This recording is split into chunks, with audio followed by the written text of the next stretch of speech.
अशाच ताज्या व महत्त्वाच्या घडामोडी जाणून घेण्यासाठी आमच्या महाराष्ट्र समाचार न्यूज चॅनलला लाईक, सबस्क्राईब व शेअर करा।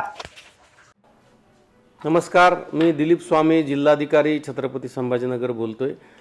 छत्रपती संभाजीनगर शहर व जिल्ह्यामध्ये काल परवा पेट्रोल पंपावर खूप मोठ्या वाहनाच्या रांगा लागल्या होत्या आणि पेट्रोल आणि डिझेलचा तुटवडा आहे, टंचाई आहे असं चित्र निर्माण केलेलं होतं।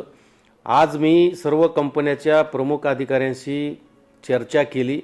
त्यानंतर असं लक्षात आलं की डिझेल आणि पेट्रोलच्या साठ्यामध्ये कुठेही कमी झालेला नाही आहे।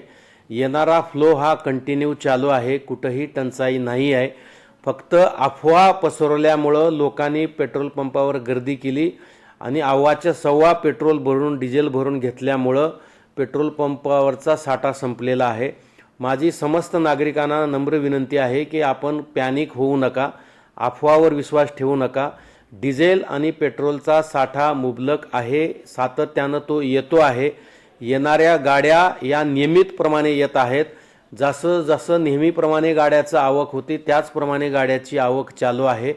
परंतु मोठ्या प्रमाणामध्ये लोकांनी गर्दी करून जास्तीचं पेट्रोल आणि डिझेल घेतल्यामुळं टंचाई सदृश्य परिस्थिती निर्माण होते आहे। तरी माझी नागरिकांना विनंती आहे, अफवावर विश्वास ठेवू नका। डिझेल आणि पेट्रोलची कुठलीही टंचाई नाही आहे, टंचाई होणार सुद्धा नाही आहे। कुठलेही भाव वाढण्याचे चिन्ह नाही आहेत, लक्षणं नाही आहेत। परंतु काही लोकांनी जाणीवपूर्वक अफवा पसरवून लोकांना पॅनिक केलेला आहे।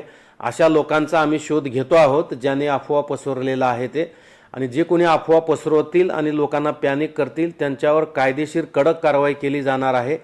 त्यामुळं माझी नागरिकांना विनंती आहे, अफवा पसरवू नका, लोकांना पॅनिक करू नका। पेट्रोल आणि डिझेलचा साठा आहे आणि तो रेग्युलर आपल्याला मिळणार आहे।